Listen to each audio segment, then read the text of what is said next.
مطالعے کی عادت ہمارے یہاں ختم ہوتی جاتی ہے. اس کی ایک بنیادی وجہ ہے وہ جو میرے محبوب جنرل ضیاء الحق تھے.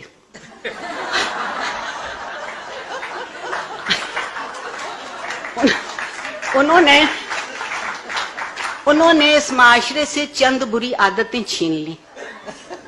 مثلا تقریر کا فن چھین لیا، خطبہ رہ گیا. تقریر میں تو آپ دونوں موضوع سوچتے ہیں نا، مخالف بھی، یہ امکان کی بات کرتے ہیں، اور خطبے میں آپ صرف فتوے کی بات کرتے ہیں. زندگی فتووں پہ زندہ نہیں ہے، زندگی امکان پہ زندہ ہے. دوسری انہوں نے جو ایک اور کمال کیا وہ یہ کیا کہ کتاب سے رشتہ ہٹا دیا. کیونکہ ان کے خیال میں گناہگار ایک ان کی مجلس میں شریک ہوئی اور بزور حکم سرکار بھیجی گئی، اور میں چونکہ اس وقت سگے شکم تھی، سرکار کا نوکر تھی، اس لیے گئی. اور انہوں نے کہا کہ میں استادوں اور شاعروں سے بہت تنگ ہوں. یہ بہت ظالم طبقہ ہے کیونکہ یہ سوچتا بھی ہے اور یہ کہتا بھی ہے. آپ معاشرے سے استاد کا قد و قامت یہ کر دیجئے تو کتاب تو درمیان سے خود بخود ہٹ گئی. کتاب ختم ہو گئی، بحث باقی رہ گئی. اب بحث باقی ہے، بحث پہ فتویٰ ہے، نہ کتاب ہے نہ اس کا مطالعہ ہے. اور یہ ان سے پہلے ایک اور بھی چیز اس معاشرے میں موجود تھی، وہ ہم میں ایک دوسرے کو سہارنے کی قوت اور ہمت تھی، ایک برداشت کی سکت تھی. اب ہم اس لیے بھی نہیں لکھتے کہ جانے کیا لکھیں اور جانے کیا سمجھا جائے اور جانے کیا کہا جائے اور جانے کیا ہو جائے. اور اب تو جو سلمان تاثیر کے ساتھ ہوا وہ ہونا بہت آسان ہے، اس لیے کہ اب ہم کچھ سوچتے نہیں ہیں. کتاب سوچنا سکھاتی ہے.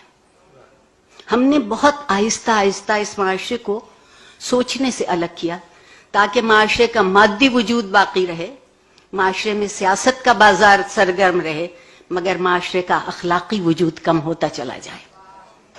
جس معاشرے کا اخلاقی وجود نہیں رہے گا وہاں میں بہت ممنون ہوں امینا سید کی. آپ یقین مانیے پچھلے سال 2 دن یہاں آئی تھی تو زندگی کے دن بڑھ گئے تھے اور عمر کے دن گھٹ گئے تھے. اس دفعہ بھی کچھ ایسا ہی ہے. اتنے حبس کے موسم میں، اتنی گھٹن کی فضا میں وہ یہ موقع دیں کہ یہاں ہم دل بیٹھ کے وہ بات کر سکیں جو معاشرے کی زندگی کی بات ہوتی ہے، ایک معاشرے کی ترجیحات کی بات ہوتی ہے. اور مجھے ایک اور بھی شکایت ہے، ہم ہر چیز کی توقع اور ذمہ داری حکومت کو دے دیتے ہیں. میں معافی چاہتی ہوں کہ جو حکومت آئینی ذمہ داریاں پوری نہیں کر سکتی وہ اخلاقی ذمہ داریاں کیوں کر پوری کرے گی. مجھے معلوم نہیں ہے کراچی شہر کا، یہاں بھی شاید یہ حال ہوگا.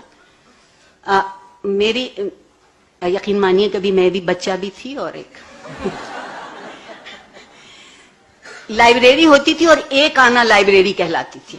وہ کھوکھا جس کا ذکر کیا ہے غازی نے، وہ کھوکھے موجود تھے شہر میں، بلکہ کچھ لائبریریاں تو چلتی پھرتی لائبریری تھیں جنہیں گشتی لائبریری کہتے تھے. اور یہاں جو لوگ پنجابی سمجھتے ہیں وہ اس لفظ کو بھول جائیں. اب ایک معاشرے کی ترجیحات دیکھیے. اخبار میں اشتہار آتا ہے 1000 روپے کا پیزا سستا ہے، بے حد سستا ہو گیا. 1000 روپے کا پیزا 4 لوگ کھا سکتے ہیں، اور اس کے ساتھ ایک پیپسی کی بوتل راحت جاں کے لیے مفت ساتھ آتی ہے. جب کوئی ہم سے یہ کہتا ہے کہ 500 روپے کی کتاب خرید لو تو ہم کہتے ہیں کتابیں بہت مہنگی ہو گئیں. میری گزارش یہ ہے کہ 1000 روپے کا پیزا 4 لوگ کھاتے ہیں اور صبح تک اس کو کسی تہذیب میں شمار نہیں کیا جاتا.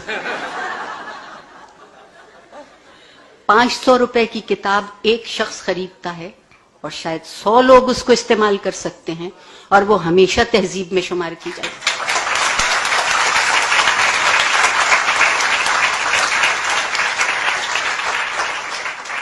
ہم ایک بڑی مدت سے خود فریبی میں مبتلا ہیں۔ انیپا آپا آپ سے بے حد معذرت کے ساتھ مایوسی نہیں ہے، لیکن کبھی کبھی اپنا چہرہ بھی دیکھ لینا چاہیے۔ گو کہ ہم سے ہمارے چہرے ہمیشہ جھوٹ بولتے ہیں۔ ہم نے ابھی تک خود فریبی سے اپنے آپ کو الگ نہیں کیا۔ خود فریبی میں لطف یہ ہے کہ وہ نظر آتا ہے جو نہیں ہوتا، اور جو ہوتا ہے وہ نظر نہیں آتا۔ صرف کتاب وہ آئینہ ہے جو وہ دکھا دیتی ہے کہ جو تھا، جو ہے، جو ہوگا اور جو ہو سکتا ہے وہ سب نظر آ سکتا ہے۔ بے حد شکریہ، بڑی نواز۔